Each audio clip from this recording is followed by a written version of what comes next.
The title of this panel is Busting the Myth of Tree Planting. That's quite an ambitious title, but indeed, there are a lot of myths around tree planting. We hear skyrocketing figures on restoring millions of hectares and planting trillions of trees. And indeed, high are the expectations that tree planting will save the world. However, this all seems to, as if planting trees is just something very easy to be done and anybody can do it in any place, which maybe it is, but during this conversation, we want to find out how to keep track on what is actually the best tree to be planted where, on what place, and for the right purpose, and probably most importantly, who decides what's the best purpose. So in these 30 minutes of conversation, we will hear from world leaders and from scientists and policymakers which are the misconceptions about tree planting, which are the major pitfalls, and which are also the prerequisites for success. I'm very honored and pleased to introduce you to our 4 panelists, who are Wandira Matai and Thomas Crowther and Susan Chomba and Augustus Tianto. All right. Oh, and also we have Mr. Jad Daly, and he will take us through a reflection at the end of the conversation. Okay, we've had the Slido, so I will now immediately move to our first panelist, that is Mrs. Wandira Matai. Okay, Wandira, I'm very happy to have you here because I'm honestly a great fan of you, and particularly your work and that of your mom. You are currently the Vice President and Regional Director of the World Resources Institute, but you're also the former chair of the Green Belt movement, something that was started by your mother, Wangari Maathai. Your personal mission is to advance the legacy of your mom and your own. And you, yes, and you're also a member of so many boards and platforms, amongst which is the 6 Seconds EQ practitioners in Kenya. And you are often named as one of the most influential African women. I'm very proud to have you here. Wandira, please let us know, talking about tree planting, what is actually your passion and why are you dedicating your life traveling all over Africa and helping people to plant trees? Cora, thank you for that very generous introduction. I love trees. I think that I shall never see a poem as lovely as a tree. That's my favorite poem. You know, I inherited the passion of trees from my mother, whom many of you know loved trees, but to her, trees were really a symbol of hope. And I learned a lot from my work at the Greenbelt movement, including an approach that the Greenbelt movement continues today that is truly inclusive and community focused. We heard a little bit of that today as well.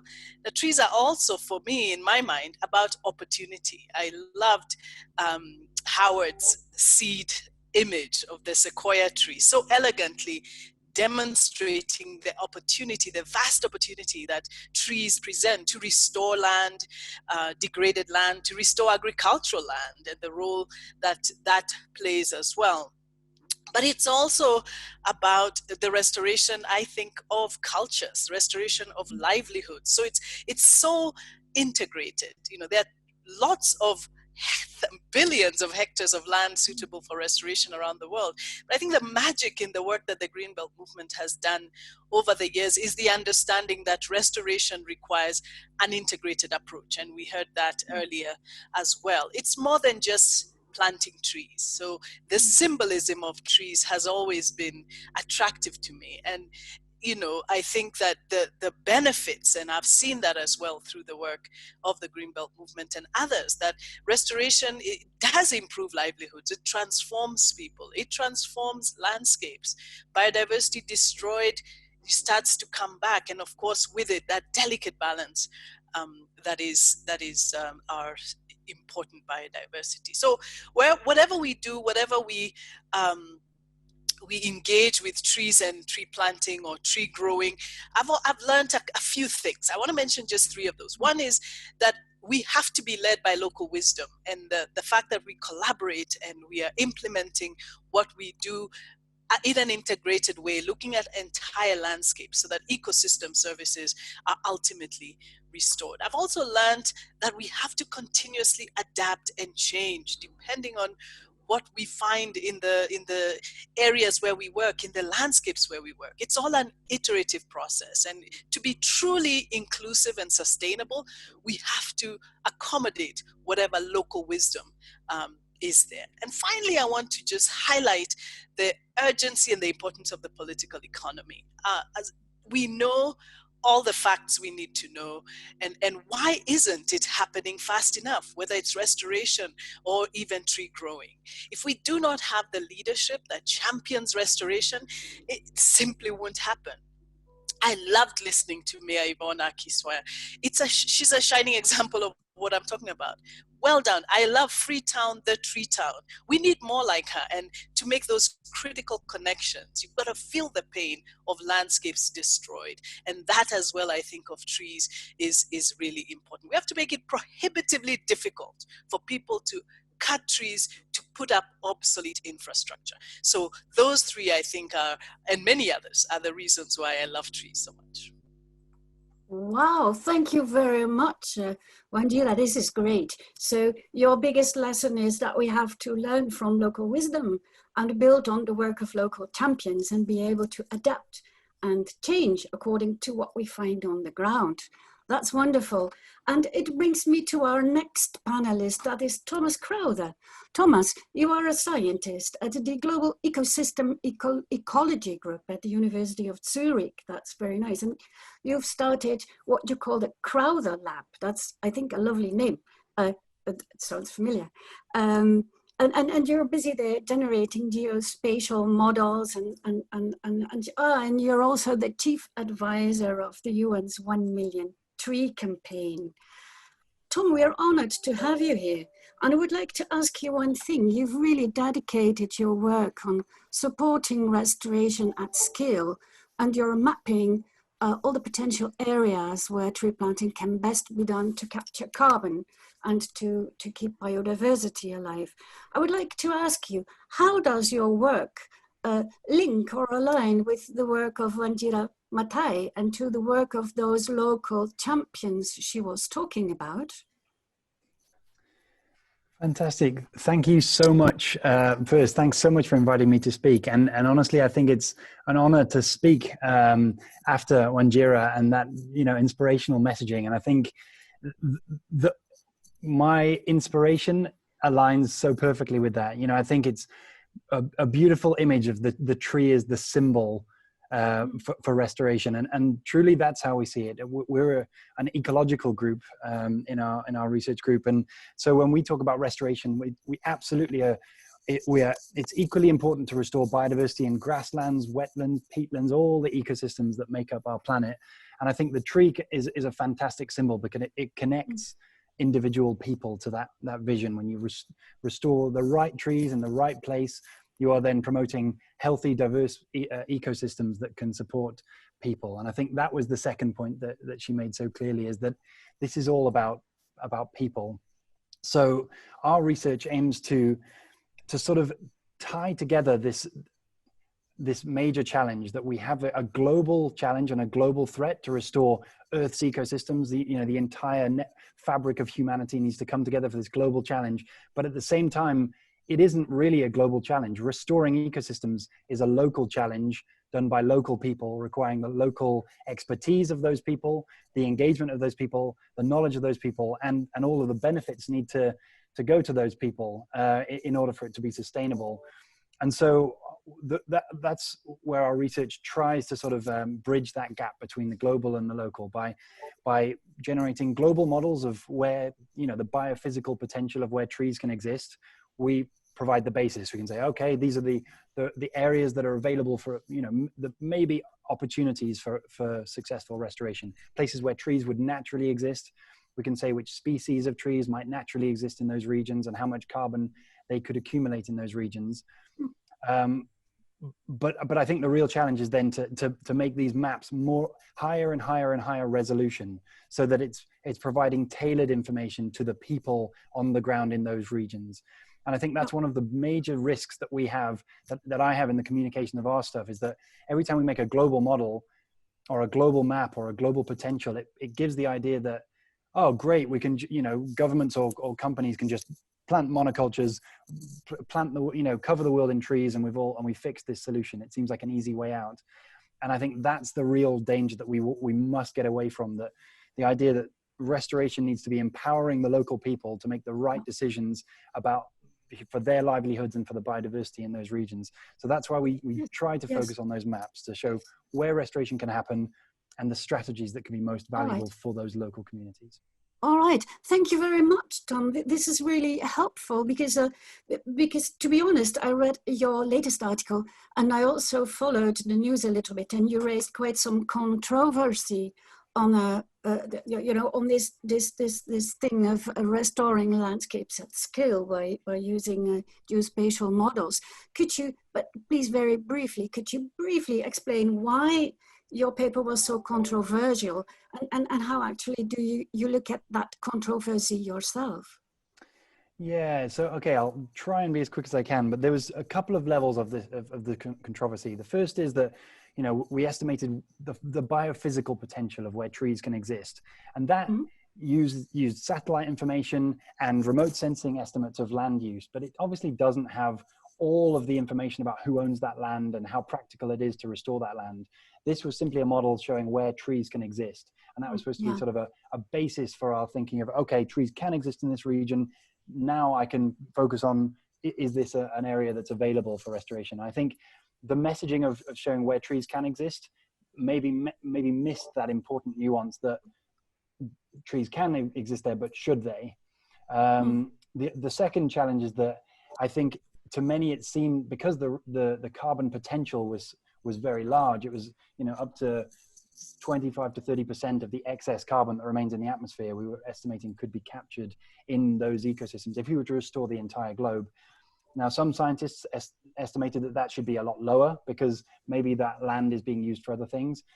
Others estimated that it should be a lot higher because maybe agroforestry and the potential for restoration in agricultural systems is really great, and that should be additional on top.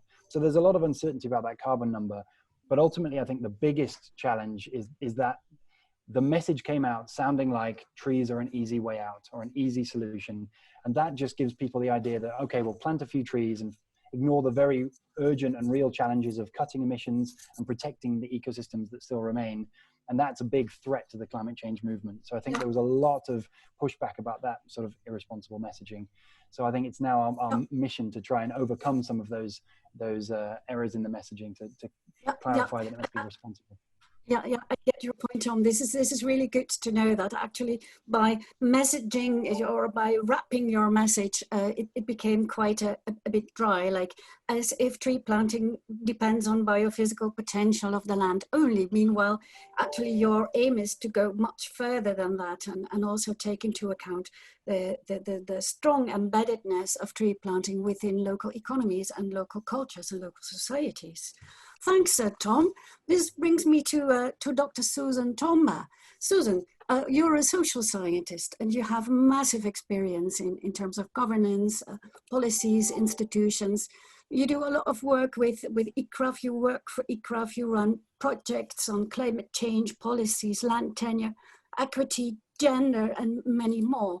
I'm sure, Susan, you are aware of the work of both Wanjira and the work of Tom, and you've also put your nose into this conversation on how simple or how difficult tree planting actually is. Could you please give us your thoughts on the link between geospatial data modeling and the local initiatives which come from the ground? Thank you so much, Cora. And thank you, Tom. I think you've already really laid out some of the issues that we've been having from the scientific as well as from the implementation side. And Wanjera has also emphasized the three key components of really looking at local knowledge, working with local communities, looking at local leaders who can be able to really scale up activities in terms of restoration. So I'd just like to summarize also my message into three key areas in terms of when I look at the kind of work, first of all, I want to appreciate the amount of scientific inquiry that is going into restoration and the amount of pushback that is coming from people who are both concerned about different stakeholder interests in the whole restoration process. So picking on Wanjera's point on political economy is to emphasize that there are different stakeholders in this platform with different kind of interests. There are the climate change movements, there's the conservation and biodiversity actors, as well as people who are genuinely concerned about local livelihoods and the aspects of poverty and the role that restoration can contribute to rural livelihoods. And those objectives don't need to be seen as separate. Actually, restoration offers the potential for us to be able to work together and to link them. And so when I look at the work that Tom has been doing with his team, is to say we need to look beyond carbon sequestration. We need to look at trees and forests as resources that go beyond sequestering carbon. It's very important for carbon sequestration, but it's equally important for biodiversity goals. It's equally important for, especially for us who are working in the global south, in countries where we know that there's such an urgent need really to move towards a sustainable development pathways. And therefore we need to be contributing to economic development as well as restoration of these ecosystems. So that's one particular point. The second point is about the point that Tom mentioned, not just looking at trees and forests in terms of restoration, but the mosaic restoration potential, and that's where agroforestry comes in. So the work that WRI, IUCN have been doing in terms of mapping as well the restoration potential, you can see the maps that show at least 74% is going to come from mosaic restoration, and maybe 21% is going to come from restoring of forest areas. And so mosaic restoration means that we still will be able to produce our food through agriculture, but it's making agriculture more sustainable by then integrating agroforestry and trees on farms into different kind of arrangements that then helps us to make those systems sustainable. And last but not least is the role of local communities.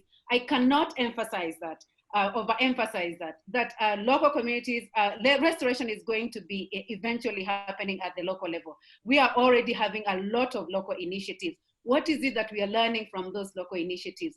That communities are not a homogeneous unit. We have different social characteristics, economic characteristics within these local communities. We cannot blindly look at a restoration without looking at elements of gender, elements of youth, an aspect that I know, Wanjera, you're absolutely passionate about, the youth engagement in restoration, and understanding those kind of social and economic dynamics that for people who are already eventually well off economically, their restoration objectives and potential may be different from people who are not as economically strong, as well as different groups, castes, gender, and all of those kind of social differentiations. So within our work in regreening Africa in the 8 countries that we are in, we look at those kind of dynamics and say, we want to see how the kind of mapping that is happening at the level that Tom and his team is working in can be able to help us to work with groups like the Greenbelt movement and other programs and initiatives, civil societies that are really working on the ground, as well as really government that are leading the way and farmer groups that are on the ground. So yes. Yeah, I think that's how we need to link the two. Yes, yes. Wow, Susan, this is really wonderful. Am I still hearing people say that tree planting is easy? I don't think so. Tree planting is more complex than we think that it is, taking into account all these generational and gender and socioeconomic and livelihood issues. Nevertheless, it is more important than ever before. Susan, I think you really created a good moment to move to Mr. Augusto Stianto. But Mr. Agus, you are a high-ranking not a politician, a high-ranking policymaker in Indonesia. You worked for ages at the Indonesian Ministry of Environment and Forestry, and you're currently directing the Forestry and Environmental Research and Development Innovation Department in Indonesia. Mr. August, August, if there is any person who is experienced in restoration policy making, I think it is you. You've been linking reforestation, rehabilitation programs to climate change, to economic development, and to biodiversity conservation. So, Pak Agus, may I ask you, listening to the previous speakers, to the importance of local champions, to the use of geospatial information, and to Susan highlighting the importance of the wider political economy, which really forces us to combine conservation, climate change, conservation, and economic development. How do you do that as a policymaker? How do you combine these policy aims within one governmental policy? Pak Agus, I'm curious, enlighten us here. Yeah, thank you very much.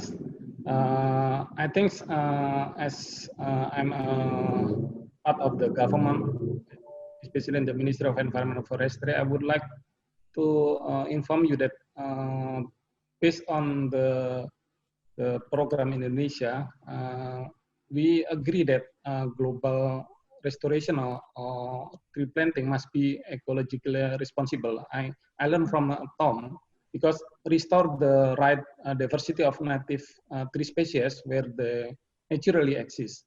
Planting trees is unsuitable ecosystem could result in unintended adverse consequences. And then natural forests, grasslands, shrublands, and wetlands serve as vital repositories of carbon and biodiversity to be preserved and restored. Monoculture plantation of exotic species will not likely yield the desired benefit. And further, the planting tree must be socially responsible. It is crucial to uphold the rights of local communities, building on fair and sustainable economic models and avoiding competition with food production. Only when local communities benefit from the economic and ecological benefits that new ecosystem provide can restoration be sustainable. And then, of course, planting tree can conserve existing ecosystem. We are losing old forests at an alarming rate, and conserving and sustainably managing ecosystem, we already must be at the core of a global restoration movement. So the government of Indonesia, of course, we have a program, we call it the implementation of forest and land rehabilitation. Approaches for achieving the forest and land rehabilitation target for the government, the government conducting forest and land rehabilitation inside and outside forest area. And then the government also do the pit ecosystem restoration, and then also restoration of forest and land after fires, stand rehabilitation. For the community, we have a program social forestry, agroforestry system, and also dealing with the community dynamics. There is a tree adoption system and community forest. For the corporation, there is a program to do the forest restoration, enrichment planting, intensive silviculture in log-over forest, and then also industrial forest plantation. And we do also post-mining rehabilitation. And also there is a program related to the community-based rehabilitation through the CSR program and agroforestry. Wow, but August, this is really quite impressive. I really like this last point of involving companies, mining companies in the restoration of their previous mining sites. I think that's really changing the operations of the business sector as well, and turn them from exploiters into restorers. That sounds very wonderful. So, August, if I understand well, that throughout your policies, you're trying to combine ecological soundness and climate change mitigation, adaptation, with economic viability and social justice.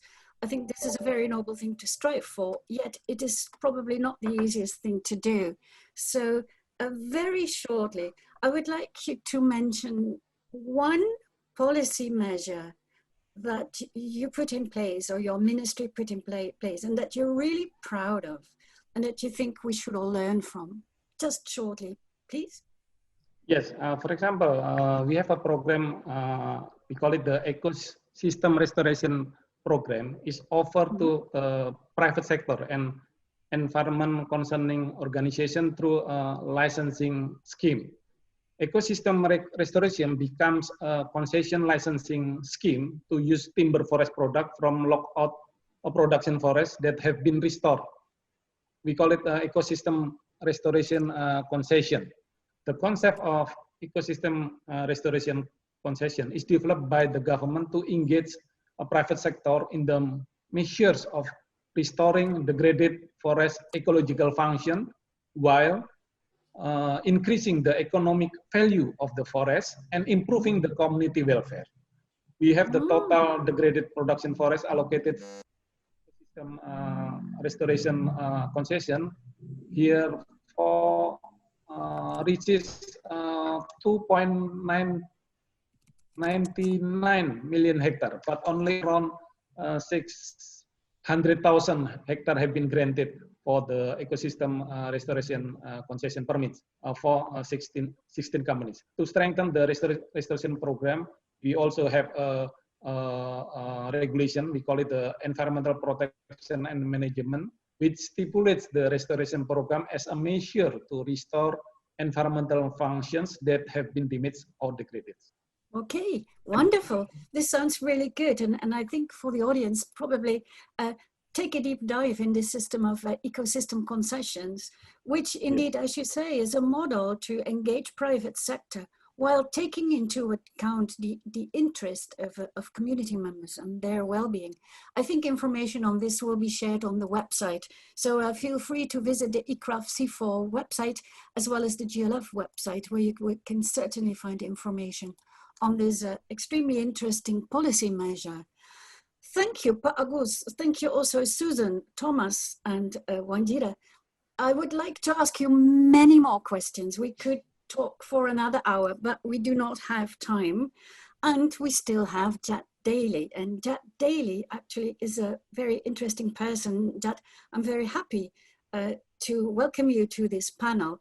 You are the president of American Forests, which is not only the first, but also the oldest and probably, I hope, probably the best forest conservation organization in the United States. Jat, you have a huge track record of leadership in the forest community within the United States and beyond. And you worked for the Trust of Public Land, you led climate conservation programs, development programs, you wrote federal forest legislation, and so on and so on. Jat, I know that you're very good in synthesizing and wrapping up stories of people like like Wanjira and Susan and Agus and Tom. Could you please try to wrap these 4 beautiful stories into one overarching final remark showing us the importance of and involving local communities and local champions and using geospatial data and putting everything within a wider political economy for building better policy instruments. Jat, over to you. And I warn you, you have 5 minutes only. Yeah, thank you so much. What an incredible discussion and the previous panel as well. This has been a thrilling way to start the day. So I want to focus in on 4 things. The first is I heard a call in this panel and in the previous one as well. We need a radically inclusive approach to doing this work, radically inclusive, that it's local communities, it's government leaders, it's technology, it's private sector, civil society, it's all hands on deck. The only way we're gonna get to an amazing goal like 1 trillion trees is 1 trillion hands. And I think I heard folks make the case for why we need more people and more diversity of people involved in this work. And we need to be very intentional in the way that we create a space for all those diverse actors to be part of this movement. I heard a radical inclusivity of places that we need to do this work. It's tree equity in cities just as much as it is restoring large landscapes. So it's not either or, it's the benefits of trees and forests everywhere and for all the things that they can do to us, which gets to the third radically inclusive thought, which is radically inclusive outcomes. It's not carbon or climate resilience or biodiversity or job creation or food forests. It's all of the above. We need to think about stacking as many benefits as we can together when we deliver this work. That's part of the smarts that we need to bring to maximizing the impacts of doing this work together. And that, by the way, this work needs to be radically inclusive in the practices. It's not just planting trees, it's growing trees in the way that was described, and everything from natural regeneration practices to planting. It's restoring forest health in existing forest systems, and it's conserving forests. That we need to think about this work across that whole spectrum if we're going to get this right. So boy, that is anything but a silver bullet. Tree planting is simple a solution. And speaking of which, folks talked a lot about the complexity of the practices themselves. Something like the right tree in the right place, and all the sophistication that needs to go into that. Everything from tapping into the deep local knowledge of people on the ground who have learned by doing what the right tree in the right place looks like, what the right planting techniques look like. But if we can infuse that local knowledge with this space age wizardry of folks like Tom Crowther, who can bring data and science all the way to the hands of people in local communities, take this global movement and empower people locally to deliver it on the ground in the most science-informed way possible. Now we've really got a movement that's using all of its assets in the most dynamic way possible. So it's not just doing more work with more people, but it's doing it better. And I want to just infuse one element to that we haven't talked much about, which is that something like the right tree in the right place is changing before our eyes in a changing climate.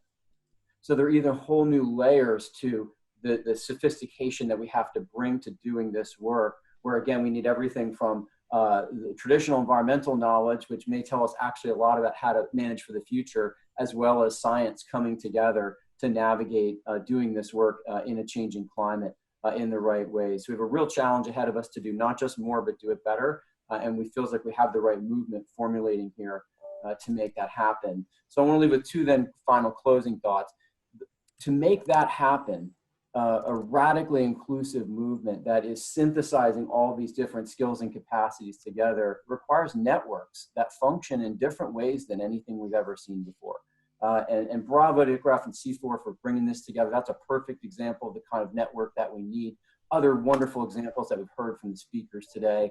1T.org, which is an effort that our organization is involved in, particularly in helping deliver in the United States, I think is another great example of a network that can be radically inclusive, but by bringing people together, empower those people with more tools and resources and information to do more and better.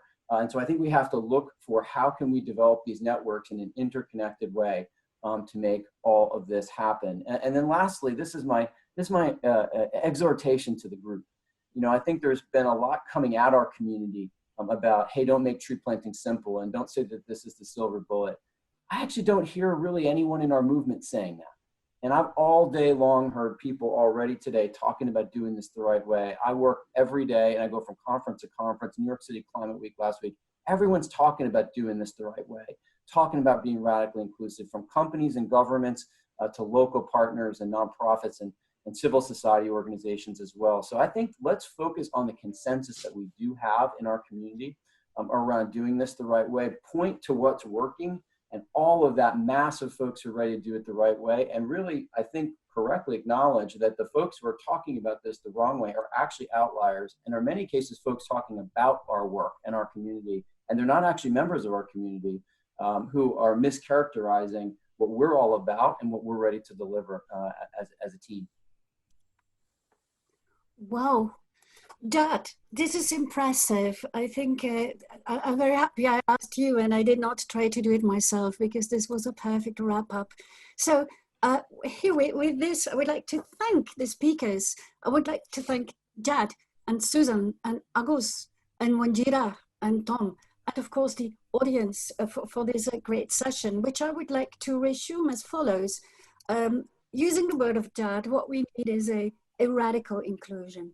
And a radical inclusion, that means creating, strengthening this movement of landscape inhabitants, of local champions, communities, youth, women, man, governments, companies, NGOs, and all actors that matter, because we do need all hands on deck. And if we manage to create such a space or a network for all these actors to truly work together and plant that trillion trees in all possible ways, combining local wisdom with the scientific data as an underpinning and innovative planting techniques, then I think we can manage to make it happen. And we can save the planet by planting trees in the right place, in the right way, and for the right purpose.